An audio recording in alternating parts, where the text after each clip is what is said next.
Bien, a continuación, tratando de ser fieles con los tiempos que tenemos marcados, tenemos a la presentación que nos hace llegar el Colegio de Médicos Oftalmólogos de Jalisco, Asociación Civil, y me permito presentar al doctor Mario Salvador García Contreras. El doctor Mario nos va a presentar la charla, permítame un momento, la charla titulada Retinopatía diabética, lo bueno, lo malo y lo nuevo. Y antes de iniciar, déjenme una breve reseña curricular del doctor Mario Salvador García. Él es médico, especialista en oftalmología, es maestro en gestión hospitalaria, cuenta con el adiestramiento en retina y en vítreo. Está adscrito al servicio de retina de la unidad médica del Centro Médico Nacional de Occidente. Es presidente del Colegio de Médicos Oftalmólogos de Jalisco, por eso lo estoy presentando yo, y representa efectivamente al Colegio de Médicos Oftalmólogos. Démosle la bienvenida, sin más preámbulo, por favor, al doctor Mario.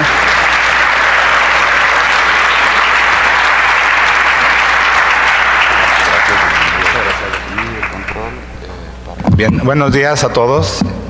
Y bueno, aparte pues egresado también de la Universidad de Guadalajara, entonces es un gusto aquí estar con los Leones Negros. Yo me acuerdo cuando era estudiante, pues siempre veíamos las asambleas de la MJ y dice una, pues, estaría padre, ¿no? Entonces yo espero que algún día estén ustedes aquí, ¿verdad? Es padre vivir esta experiencia. Y bueno, agradeciendo al comité organizador y representando al Colegio de Oftalmólogos Jalisco.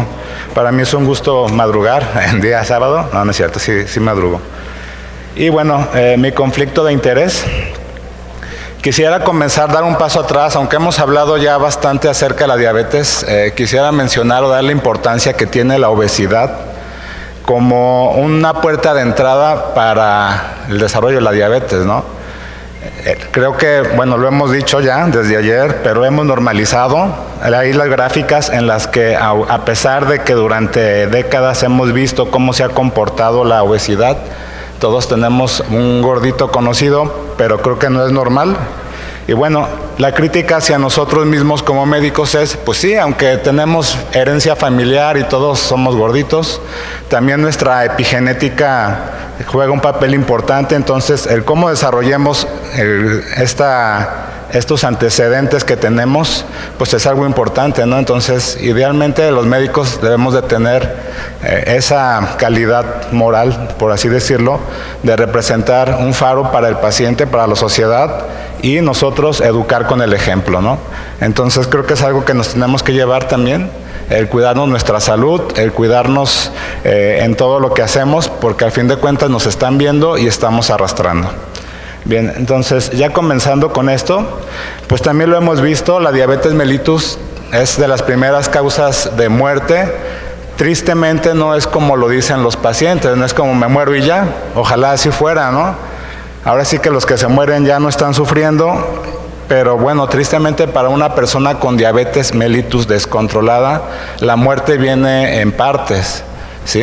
Se mueren los ojos, se mueren los riñones, se muere alguna pierna y por último el paciente se muere. Entonces creo que sí tenemos que hacer mucho énfasis en el control de la diabetes mellitus y sus complicaciones, y específicamente las que pasan o que nos afectan nuestro ojo.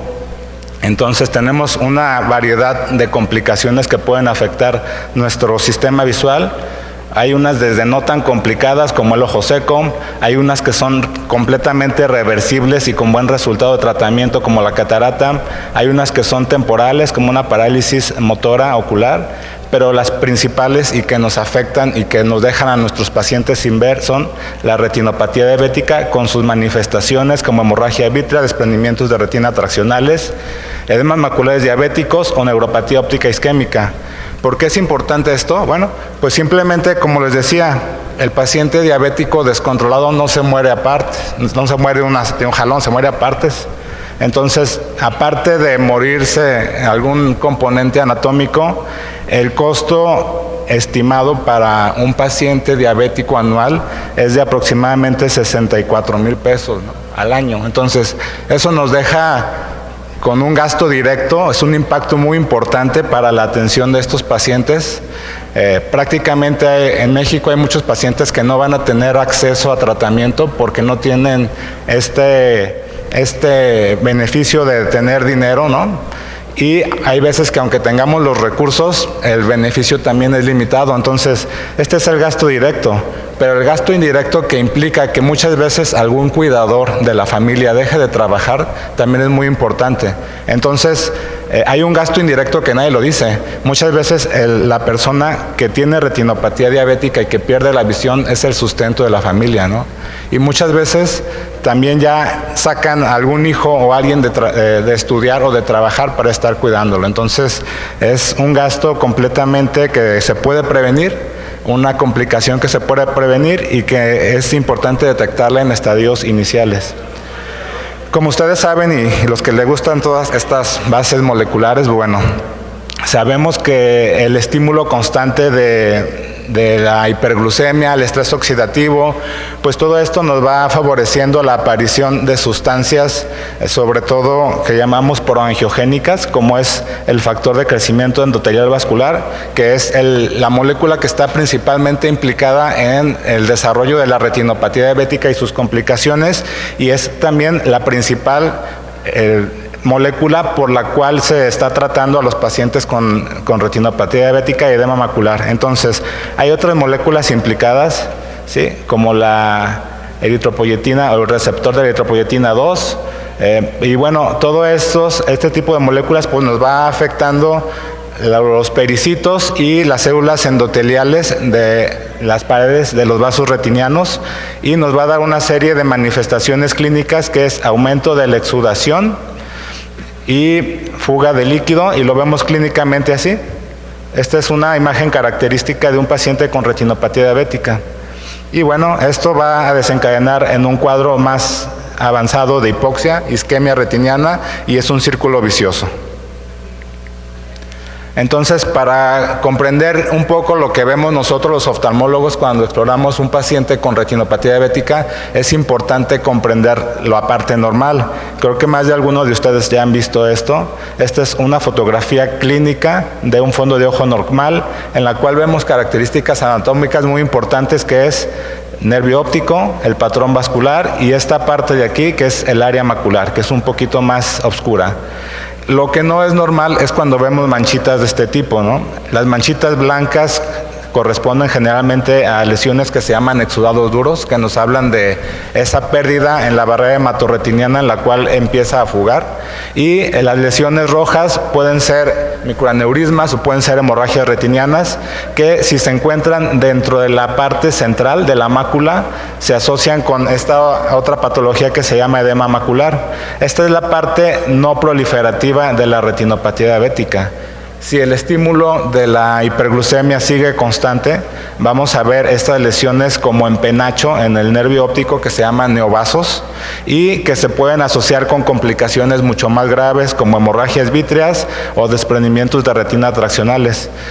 En el tercer nivel, en donde estoy, tristemente, pues vemos pacientes así, bastante complicados, muchos jóvenes y muchos con afección bilateral. Entonces, pues aunque podemos hacer alguna cirugía o algún tratamiento para tratar de salvar lo más que se pueda, realmente gran parte de la visión que se ha perdido ya no la vamos a recuperar. Entonces, pues estos pacientes no los tienen en Dinamarca, los tenemos aquí, y la verdad es que es muy complicado tratarlos. ¿Sí? El edema macular, como les estoy mencionando, es otra parte de las enfermedades que actualmente se están llevando gran parte del presupuesto en salud, porque el edema macular también es de las complicaciones que dejan a los pacientes sin visión. Entonces, como les mencionaba, el edema macular se asocia por un engrosamiento a nivel de esta zona de la mácula o del área foveal avascular. Esta pues está siempre en el lado temporal del nervio óptico, y cuando vemos estas lesiones blancas, los exudados duros, es muy probable que nuestro paciente tenga un edema macular clínicamente significativo y que este paciente sea necesario que lo tratemos. Es muy importante para nosotros y dentro de las ventajas que tenemos los oftalmólogos, pues es que revisamos siempre una estructura con características de transparencia que nos hace que veamos directamente la enfermedad. Es una ventaja que tenemos sobre otras especialidades. Entonces, actualmente tenemos a la mano herramientas como son las fotografías de campo amplio, en la cual vemos prácticamente 160 grados de la retina y podemos identificar las lesiones características de la retinopatía diabética. También nos podemos ayudar de herramientas extras como la fluorangiografía. Este es un estudio que consiste en la aplicación de un medio de contraste intravenoso y se toman fotografías. Entonces, aquí es normal ver como la retina un poquito grisácea y el patrón vascular blanco. Cuando vemos estas zonas un poco más oscuras, nos habla de que hay una isquemia retiniana y que este paciente va a progresar a una fase proliferativa con todas las complicaciones que esto puede tener. Este estudio de aquí también es muy importante, es una base fundamental que tenemos los oftalmólogos que se llama tomografía de coherencia óptica o con sus siglas OCT. Si se fijan, esta imagen asemeja mucho a un corte histológico, entonces decimos que podemos hacer como un estudio histológico in vivo, lo cual también es muy importante y es una ventaja. Y bueno, es la imagen de un paciente normal. Pero cuando vemos este tipo de imágenes con un paciente con edema macular diabético, pues a simple vista podemos identificar las diferencias que hay. Entonces, estas lesiones que hay aquí oscuras nos hablan de que hay líquido, hay quistes. Esta es la imagen que corresponde a un edema macular quístico en la retina. Y esto también nos da biomarcadores que son de un valor pronóstico para establecer qué tan bien o qué tan mal le va a ir a este paciente. Entonces, la pregunta ¿es una condena padecer diabetes y perder la visión? Pues bueno, creo que la respuesta la puedo dividir en dos. No es una condena padecer diabetes, es una condena perder la visión, sí, pero la diabetes bien controlada pues es una condición que se puede manejar así, como una condición solamente, ¿no? Entonces, el chiste es que nuestro paciente no desarrolle estas complicaciones por la retinopatía diabética. Y bueno, aquí es muy importante que nosotros tengamos el diagnóstico de diabetes, pues porque tristemente a veces a nosotros como oftalmólogos nos toca hacer el diagnóstico de diabetes, ¿no? Entonces ya cuando uno está interrogando al paciente, pues ya se da cuenta que el paciente ya tenía, pues no sé, años con la diabetes, no se había detectado, pero sí nos ayuda a identificar la retinopatía porque sabemos que un paciente con retinopatía diabética al menos tiene 5 años con la enfermedad mal controlada. Sí, entonces estamos hablando de que idealmente si nosotros tenemos pacientes que tienen la sospecha de diabetes o con sobrepeso y que los estamos monitorizando y que en algún momento brincan a desarrollar diabetes mellitus, pues este paciente nos va a dar como un periodo de ventana en el cual los primeros 5 años es muy probable que no vaya a desarrollar ninguna lesión de retinopatía diabética. Y eso nos da tiempo para nuestro paciente pues centrarlo, manejar sus cifras de glucemia, manejar su control de peso y evitar que llegue a desarrollar las complicaciones, ya que desafortunadamente gran parte de los pacientes con retinopatía diabética, una vez que la presentan, pueden presentar algún daño visual severo o pérdida de la visión completa.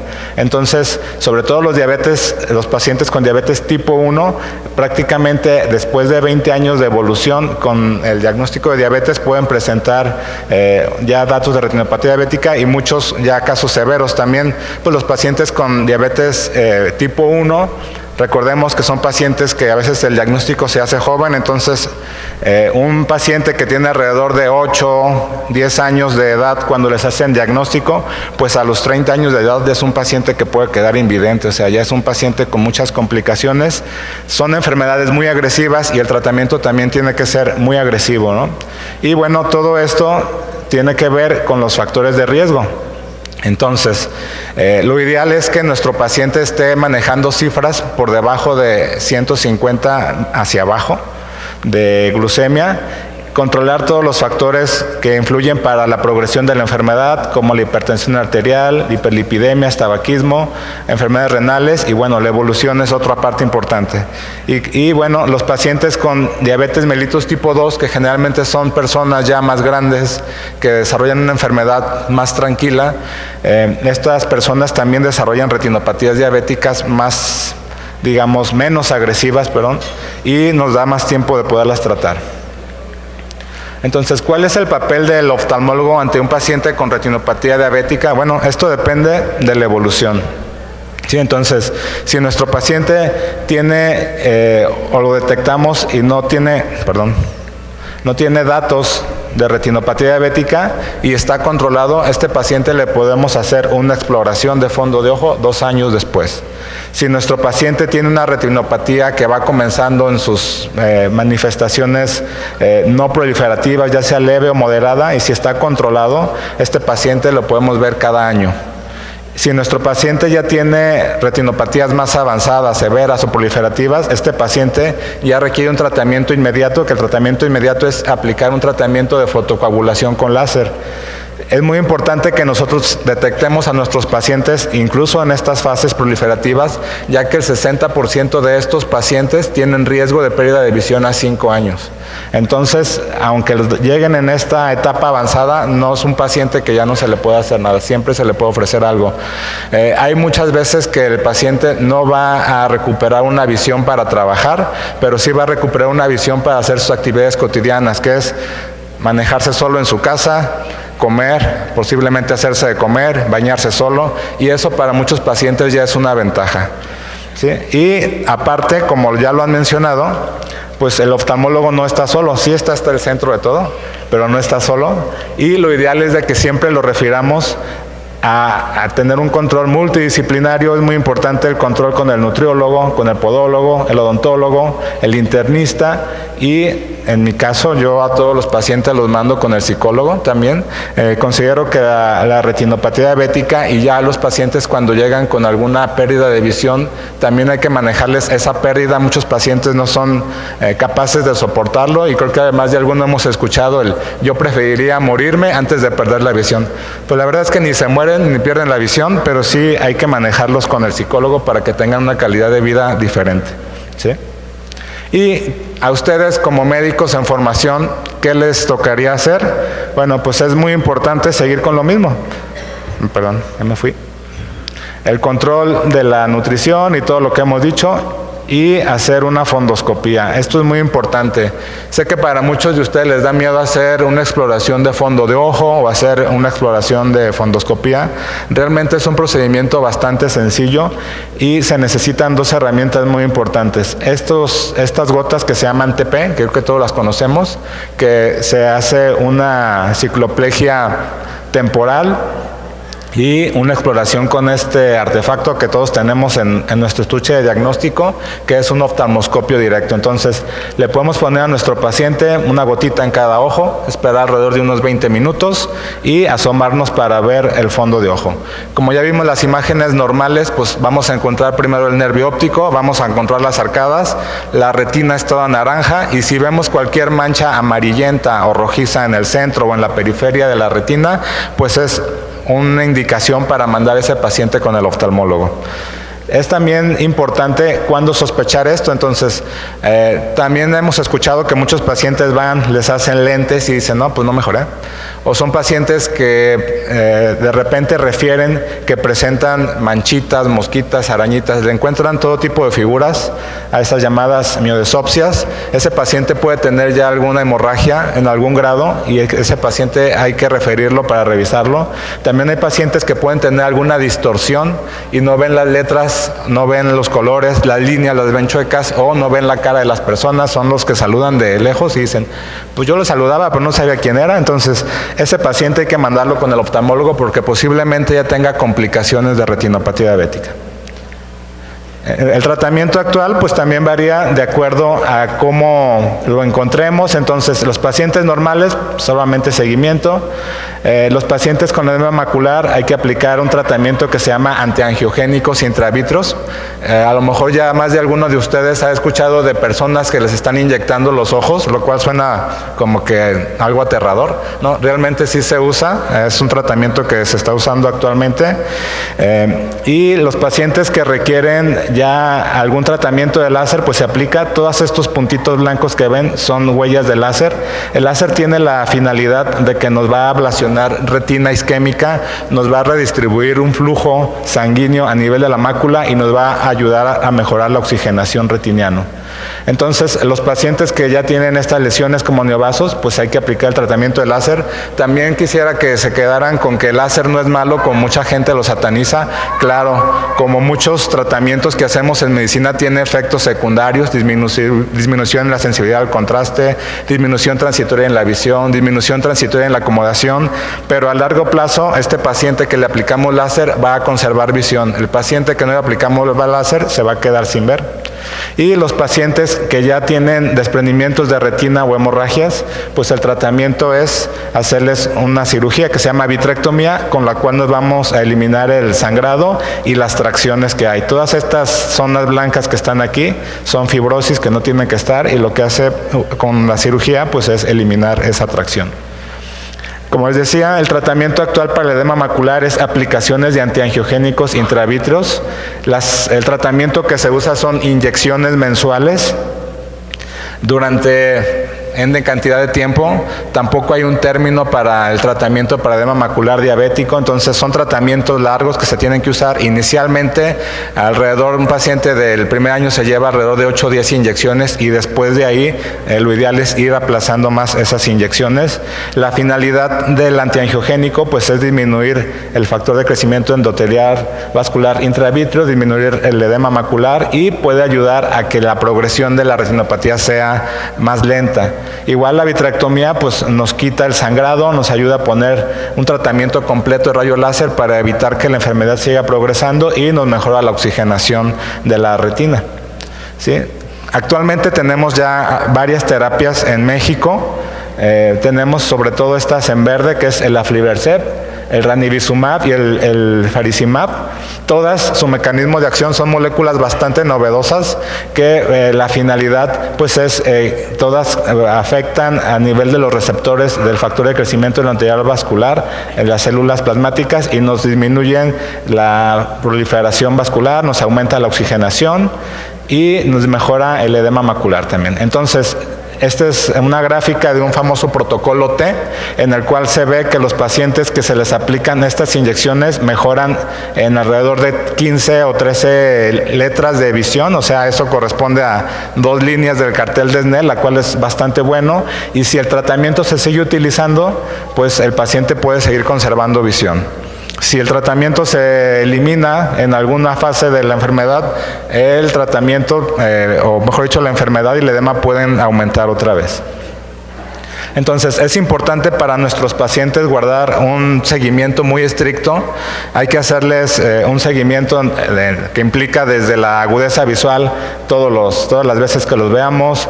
Si se puede hacerles algunos estudios ya de imágenes, como los vimos antes. El control de las alteraciones sistémicas es muy importante, y ser un educador para nuestros pacientes. Esto pues implica una gran carga de trabajo para la parte pública y para la parte privada.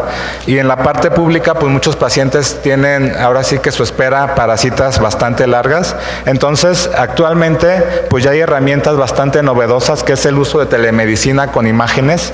Ya hay estos artefactos en los cuales el paciente se puede hacer un tamizaje a nivel de primer contacto para detectar retinopatías diabéticas y mandar a los pacientes más rápido a un tratamiento. Igual próximamente vamos a ver más en auge que una app con algún teléfono nos va a ayudar a monitorizar a nuestros pacientes, y o con ayuda de algún familiar se puede estar tomando una fotografía de fondo de ojo y mandarla al médico para que la esté revisando. Nosotros en el Colegio de Oftalmólogos de Jalisco pues también ya nos subimos a esta moda, y participamos en el año 21 y 22 con este proyecto que se llama Retina IA, que lo pueden buscar en internet y por ahí va a estar, en el cual se evaluó un programa de detección temprana de retinopatía diabética con 2 tecnologías muy importantes, que es la telemedicina y orientado a inteligencia artificial. Entonces el papel del colegio fue juntar un grupo de retinólogos en el cual los pacientes que llegaban a primer nivel se les tomaba tomaba una fotografía de fondo de ojo, se mandaba la imagen a la nube y de ahí nosotros nos encargábamos de estadificar el grado de afección de la retinopatía diabética. De acuerdo a ese grado de afección dábamos un resultado. Si el paciente requería solamente seguimiento, se quedaba en primer nivel. Si requería algún tratamiento, se mandaba al hospital civil ya para un tratamiento de retinopatía diabética. Esto, pues bueno, nos ayudó para revisar alrededor de 1,000 pacientes con 3,500 imágenes. Es importante este tipo de estudios que ya existen en el mundo, pero que se hagan en nuestra localidad, pues porque le va a dar un sostén bastante importante a que nuestro algoritmo esté alimentado con imágenes de nuestros pacientes, ¿no? Y nos dio una sensibilidad bastante buena. Es importante también mencionar pues, que es un esfuerzo conjunto, entra desde el Banco Interamericano de Desarrollo, organismos universitarios, académicos y el gobierno, ¿no? Entonces, ahora sí que el juntar todo este tipo de instituciones es bastante complicado, pero el resultado es bastante bueno. Y mis conclusiones, pues es que la retinopatía es un padecimiento y una complicación que no tiene que pasar como complicación, ya que es completamente prevenible, en el cual pues los médicos tenemos, sí, el soporte de estar cuidando y monitorizando a nuestro paciente. Tenemos que indicarle a nuestro paciente que es un tratamiento largo, en el cual puede haber recaídas, pero hay que seguir con él, porque si no se va a quedar sin visión. Y tenemos que considerar también el convertirnos en educadores de los pacientes. Yo sé que a todos nos pintan que el ser un especialista es el top y es una persona de éxito. Creo que tenemos que cambiar un poquito la visión y fortalecer el que los médicos generales, por así decirlo, se conviertan en una fortaleza en primer nivel de atención para que nuestros pacientes los podamos detectar y no lleguen a llevar complicaciones más severas. Pues yo le agradezco al doctor Igor, a la doctora Lupita por su invitación y a todos ustedes por su atención. Si hay alguna pregunta y tiempo, pues adelante. Muchas gracias.